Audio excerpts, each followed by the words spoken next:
Hello everyone, welcome back to my channel. चलिए शुरू करते हैं आज का पार्ट। लास्ट पार्ट में हमने देखा था कि विंग अपने डेथ के 6 महीने बाद वापस आया था, वो भी रेनबाई के बॉडी में।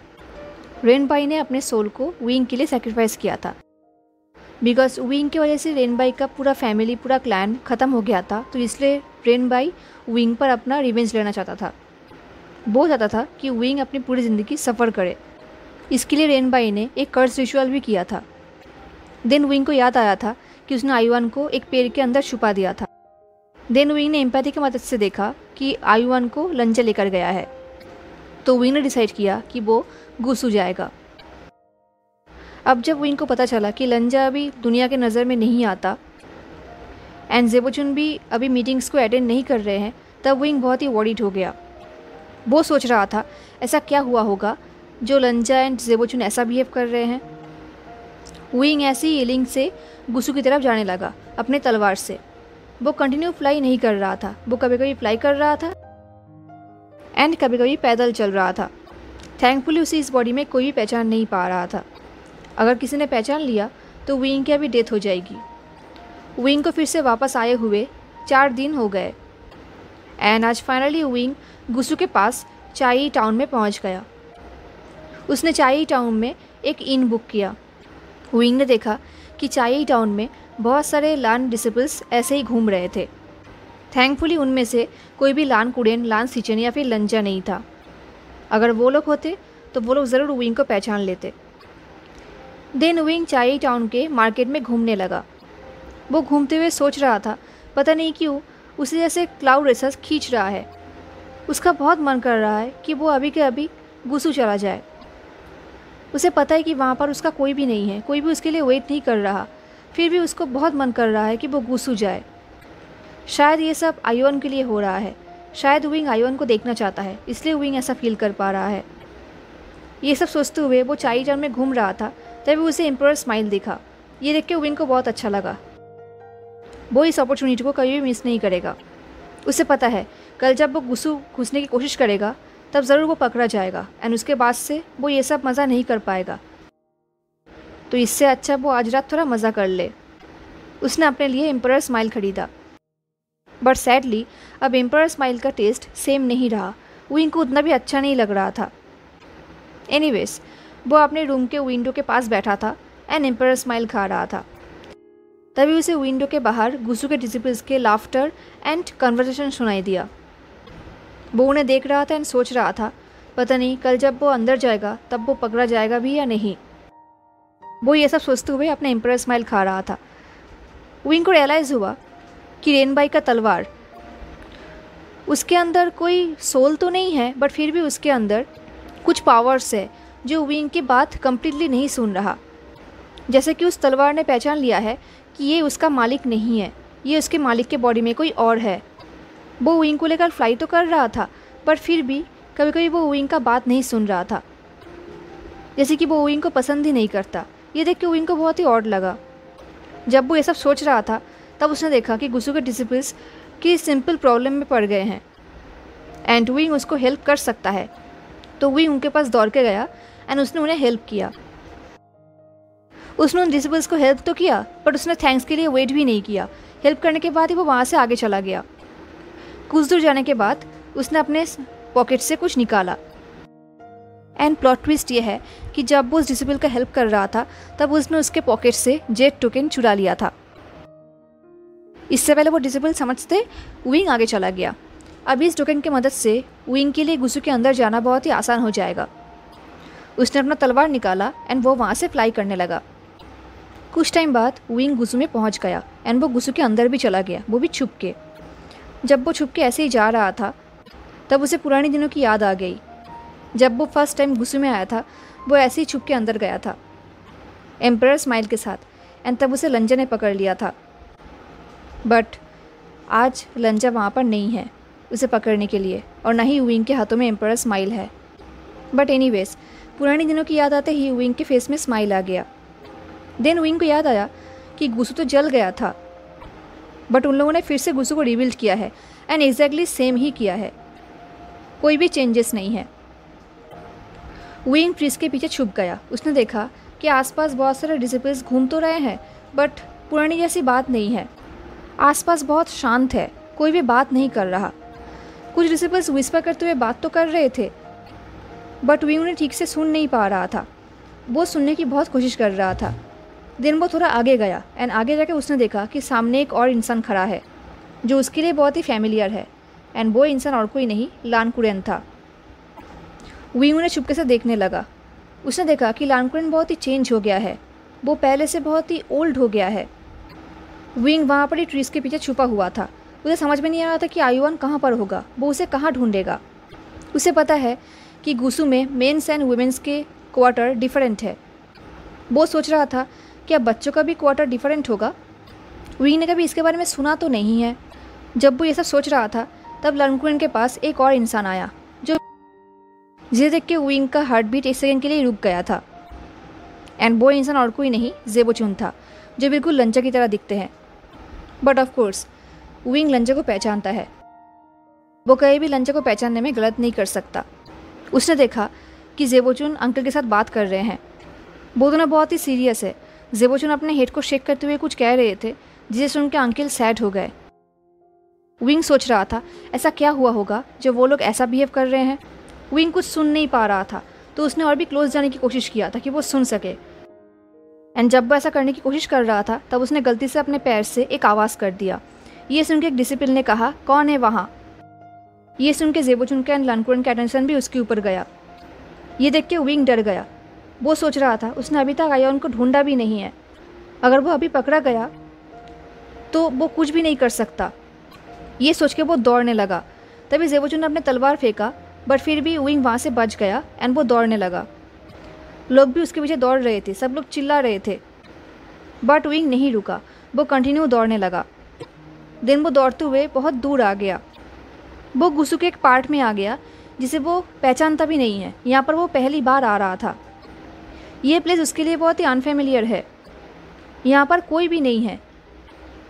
ये पूरी जगह बहुत ही शांत है। विंग सोच रहा था शायद यहाँ पर गुसू के old and high ranking cultivators का प्राइवेट रूम्स होगा, इसलिए ये जगह इतना शांत है।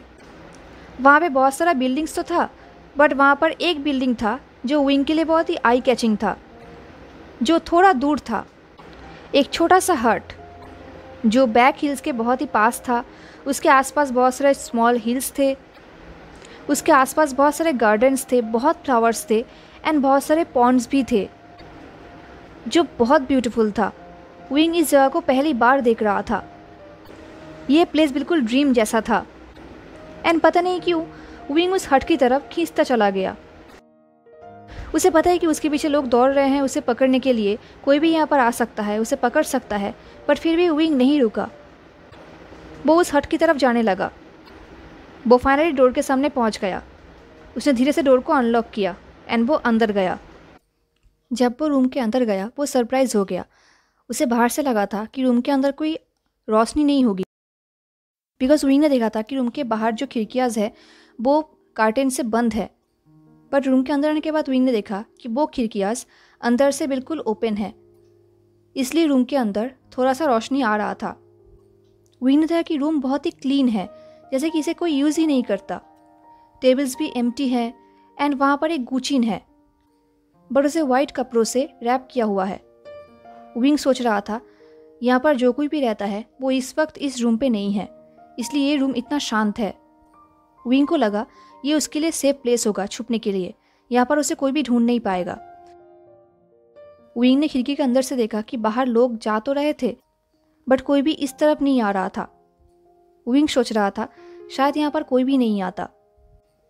वो रूम को ऐसे ही घूमते हुए देख रहा था। उसने देखा कि रूम के बीचों बीच एक स्क्रीन है जिसने रूम को 2 हिस्सों में डिवाइड कर रखा है। विंग अब तक स्क्रीन के इस तरफ था जहाँ पर कुछ भी नहीं था, लगभग खाली था। अब विंग स्क्रीन के उस तरफ गया जहाँ पर बेड है, एंड वहाँ पर जाते ही विंग फ्रीज हो गया। उसे रियलाइज़ हुआ ये रूम एम्प्टी नहीं है, कोई बेड पे लेटा हुआ है। विंग ने उसे ध्यान से देखा। उसे रियलाइज़ हुआ ये कोई मैन है जो अपने बेली के ऊपर लेटा हुआ है। उसकी आंखें बंद है। या तो वो सो रहा होगा या तो वो बेहोश होगा। उसका लोअर बॉडी ब्लैंकेट से कवर्ड है पर उसका अपर बॉडी नेकेड है। उसका अपर बॉडी बैंडेजेस से कवर्ड है। उसके शोल्डर से बैक तक पूरा बैंडेज से भरा हुआ है। एंड स्क्रीन के इस तरफ का रूम बिल्कुल फुल है। यहाँ पर बहुत सारा बकेट्स है जहाँ पर बहुत बैंडेजेस है, मेडिसिन्स है एंड वहाँ से फ्रेश हर्ब्स का स्मेल भी आ रहा था। बेड के पास एक टेबल है खाने के लिए एंड वहाँ पर बहुत सारे कुशन्स है। बेड के फ्रेम में एक छोटा सा पेपर अटका हुआ था जहाँ पर एक बच्चे का हैंड राइटिंग था। विंग ने उसे ध्यान से देखा।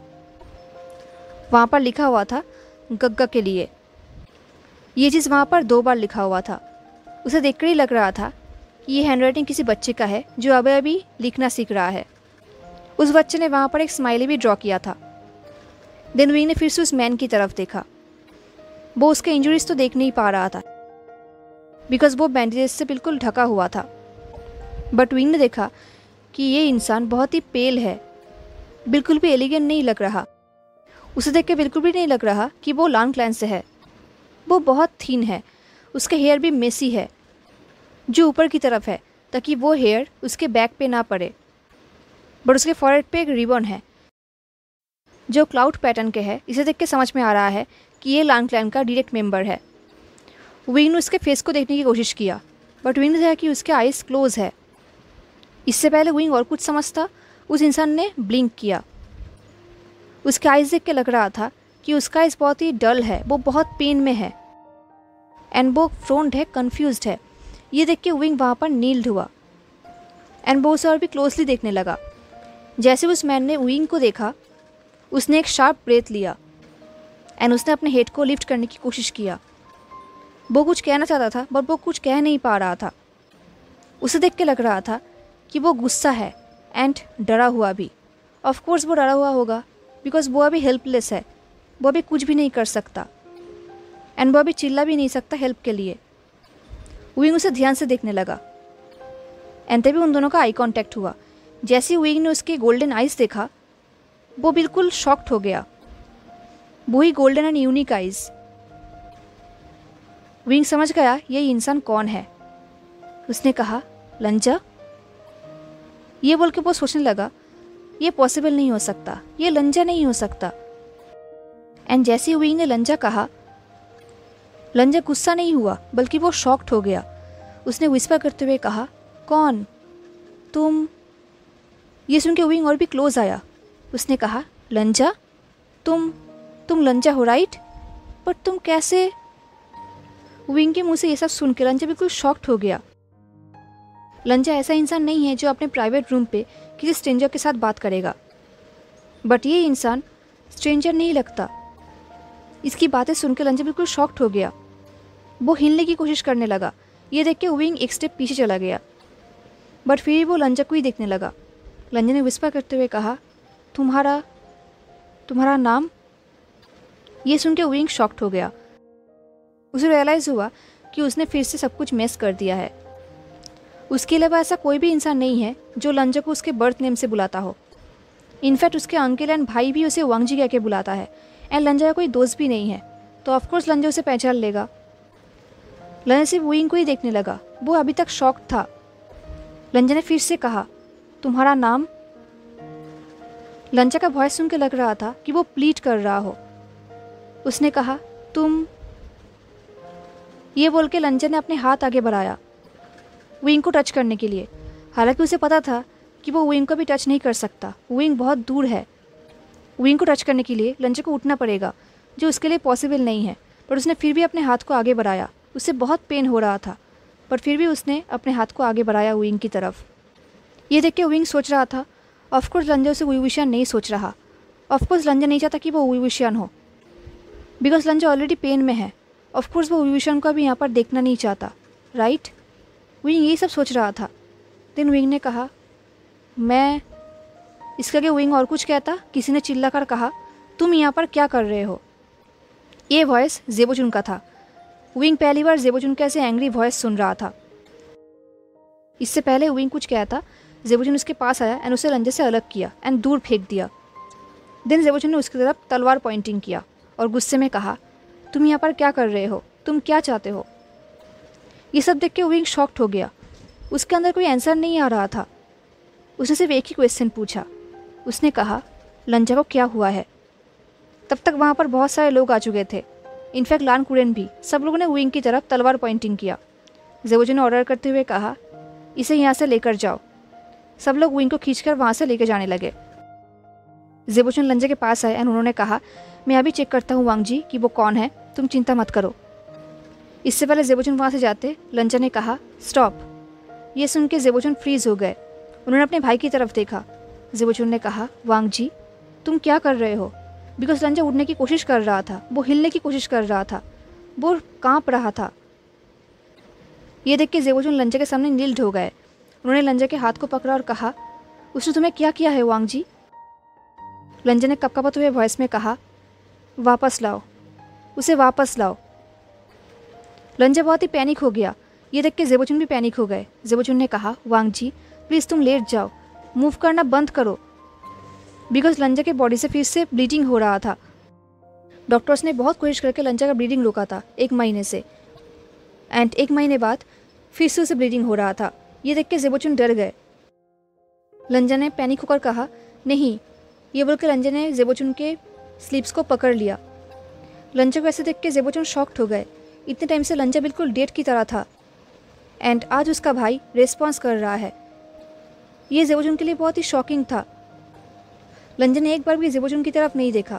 क्या लंजा को पता भी है कि उसके सामने ज़ेबोचुन है?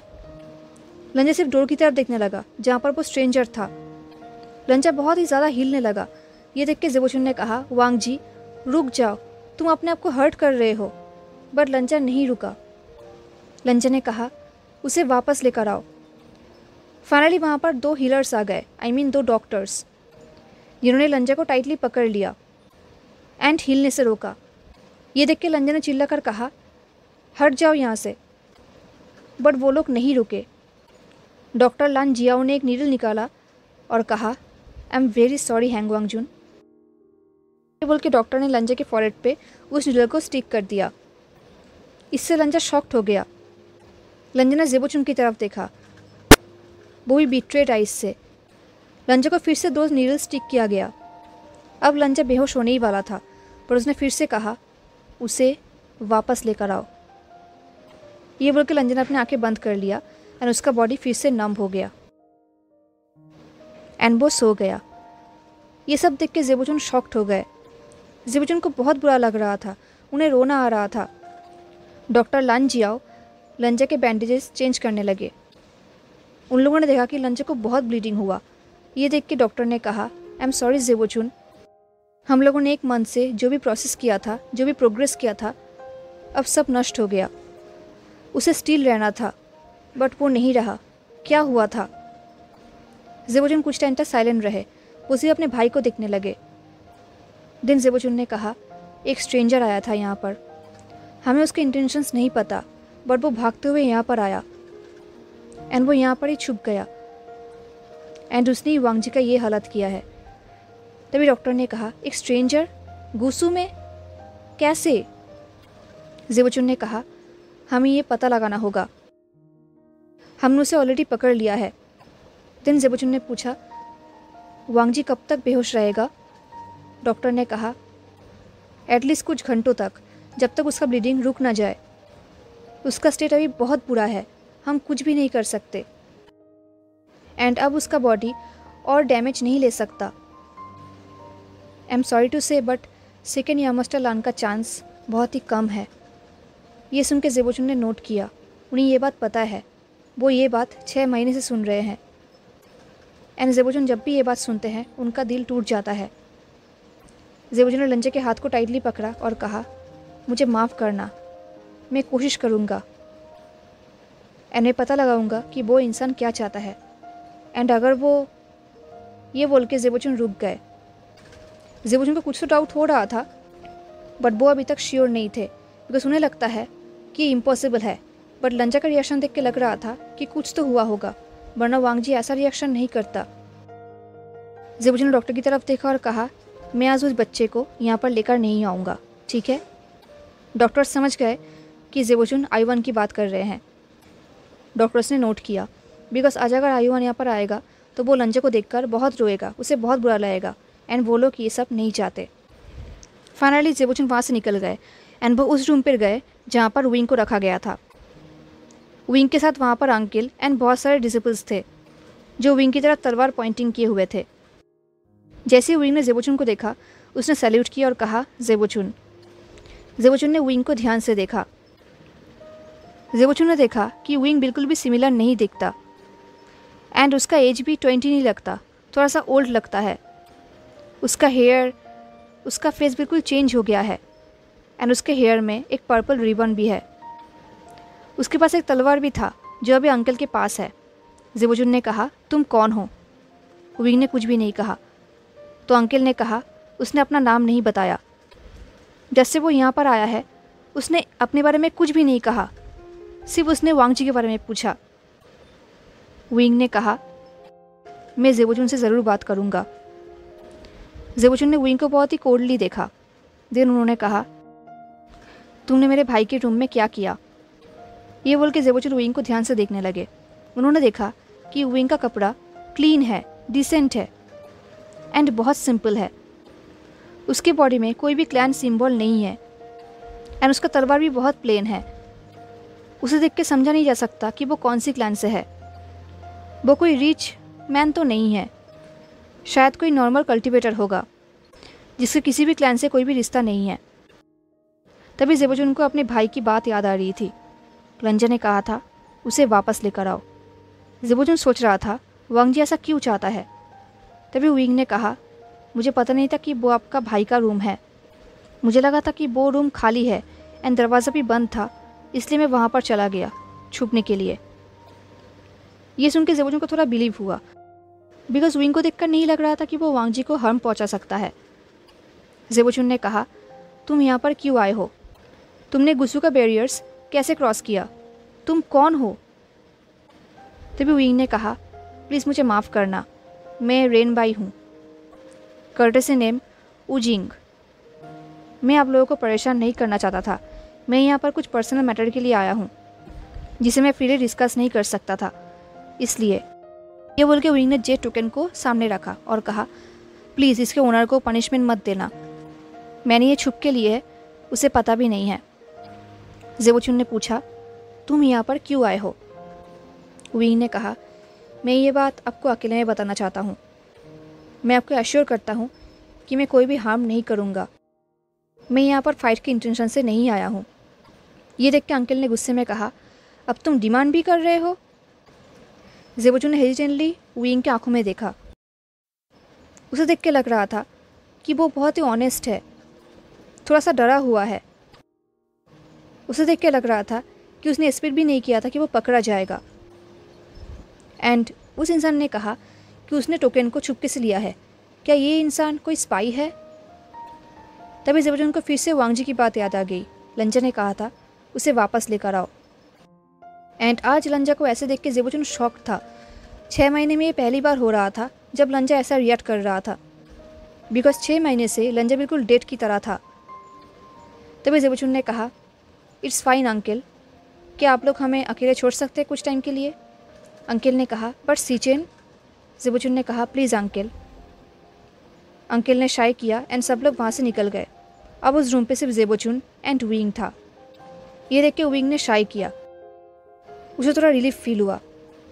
ये देख के ज़ेबोचुन ने कहा बोलो। विंग ने कहा हैंगवांगजुन को क्या हुआ है? ये सुन के ज़ेबोचुन को अंदर अंदर बहुत गुस्सा आ रहा था। उन्होंने कहा मैं तुम्हें क्यों बताऊँ, क्या तुम मेरे भाई को जानते हो? ज़ेबोचुन के ऐसे वॉइस सुन के विंग फ्लिंच कर उठा। देन उसने कहा मुझे माफ़ करना, ऑफ कोर्स ये मेरा बिजनेस नहीं है। ये बोल के विंग ने स्माइल किया, बट वो स्माइल जेन्युइन नहीं था, सैड था। ज़ेबोचुन ये चीज़ समझ सकते हैं। ज़ेबोचुन ने पूछा तो तुम यहाँ पर क्या कर रहे हो? विंग ने कहा मैं यहाँ पर किसी को ढूंढ रहा हूँ, एक छोटा सा बच्चा 3 साल का। मैं उसे बहुत टाइम से ढूंढ रहा था एंड देन मुझे लगा कि वो यहाँ पर हो सकता है। ये सुन के ज़ेबोचुन शॉक्ड हो गए। ज़ेबोचुन ने कहा कौन सा बच्चा? विंग ने कहा मैंने सुना था उसका नाम आयुवन है। वो बहुत ही स्वीट किड है, बहुत ही जेंटल है, थोड़ा शाई है, जो सबको इजीली ट्रस्ट कर पाता है। ये सुन के ज़ेबुचुन सोच रहे थे, क्या ये इंसान आयुवान का कोई फैमिली मेम्बर होगा, इसलिए वांग जी ऐसा बिहेव कर रहा था? क्या इसलिए वांग जी इसके साथ बात करना चाहता था? ज़ेबुचुन ने शाई की और कहा, अगर वो लड़का यहाँ पर रहा भी तो तुम क्या करोगे? क्या वो तुम्हारा रिलेटिव है? ये सुन के विंग ने कहा, क्या वो यहाँ पर है सच में? वो ड्राइंग जो लंजा वांग जी के बेट पे था, क्या वो उसने किया है? क्या वांग जी उसे यहाँ पर लेकर आया है? क्या वो ठीक है? ज़ेबुचुन ने ये चीज़ मिस नहीं किया कि उस स्ट्रेंजर ने लंजा को वांग जी से पहले लंजा कहा था। बट फिर भी ज़ेबुचुन ने कहा, मैं फिर से मेरे क्वेश्चन को रिपीट करता हूँ, तुम उस बच्चे से क्या चाहते हो? विंग ने अपने दोनों हाथों को ऊपर किया और कहा, कुछ भी नहीं, मैं बस ये जानना चाहता हूँ कि क्या वो ठीक है। अगर आप मुझे बताओगे कि वो ठीक है एंड अब वो यहाँ पर रह सकता है, देन वही मेरे लिए इनफ होगा। ये सुन के ज़ेबुचुन को थोड़ा रिलीफ फील हुआ, बिकॉज वो डर गए थे ये सोच के कि शायद ये इंसान आयुवान को यहाँ से लेकर चला जाएगा। अगर ऐसा होता तो शायद वांग जी फिर से टूट पड़ता। ज़ेबुचुन ने देखा जब ये इंसान आयुवान के बारे में बात कर रहा था तब वो बहुत ही सिंसियर दिख रहा था। ये देख के ज़ेबुचुन अपने आप को रोक नहीं पाए। उन्होंने कहा, तुम जिस बच्चे के बारे में बात कर रहे हो वो यहाँ पर ही है एंड वो बहुत ही अच्छा है, हेल्दी है। हम उसके बारे में ज़्यादा कुछ नहीं जानते बट वो यहाँ पर ठीक है। ये सुन के विंग ने कहा, thank you so much. And अब मैं उसे देखने के लिए रिक्वेस्ट तो नहीं करूँगा बिकॉज आई डोंट थिंक कि मैं उसे याद भी हूँ। ये सुन के ज़ेबुचुन ने कहा, तुम कौन हो यंग मास्टर रेन? ये सुन के विंग ने ज़ेबुचुन की तरफ देखा एंड उसने कहा, मैं ऐसा कुछ भी नहीं हूँ ज़ेबुचुन, एंड अगर आप मुझे अलाउ करेंगे तो मैं यहाँ से जाना चाहूँगा। मैं फिर से यहाँ पर वापस कहीं भी नहीं आऊँगा, आई प्रॉमिस। ये सुन के ज़ेबुचुन ने कहा, तुमने हमारे मेंबर से जेट टोकन चुराया, तुम छुप के हमारे घर पे घुसे, तुम मेरे भाई के प्राइवेट रूम पे छुप गए एंड तुम एक्सपेक्ट कर रहे हो कि मैं तुम्हें ऐसे ही जाने दूंगा? ये सुन के विंग ने कहा, शायद आप मेरे साथ क्या करना चाहते हैं? पनिशमेंट देना चाहेंगे या कुछ और? आप कुछ भी कर सकते हैं, मैं कुछ भी नहीं कहूँगा। ये देख के ज़ेबुचुन को रियलाइज़ हुआ कि ये इंसान अपने लिए बिल्कुल भी केयर नहीं करता, वो अपने बारे में बिल्कुल भी सोचता नहीं है। ज़ेबुचुन ने कहा, मैं तुम्हें ऐसे ही नहीं जाने दे सकता। मुझे बिलीव नहीं हो रहा कि तुम्हारे पास कोई इंटेंशन नहीं है। तुम अभी के लिए हमारे गेस्ट क्वार्टर में रहोगे एंड प्लीज़ भागने का कोशिश भी मत करना, तुम्हारे आसपास गार्ड रहेगा। विंग ने नोट किया और कहा, मैं प्रॉमिस करता हूँ मैं भागने की कोशिश नहीं करूँगा और ना ही मैं फ़ाइट करूँगा। ज़ेबुचुन।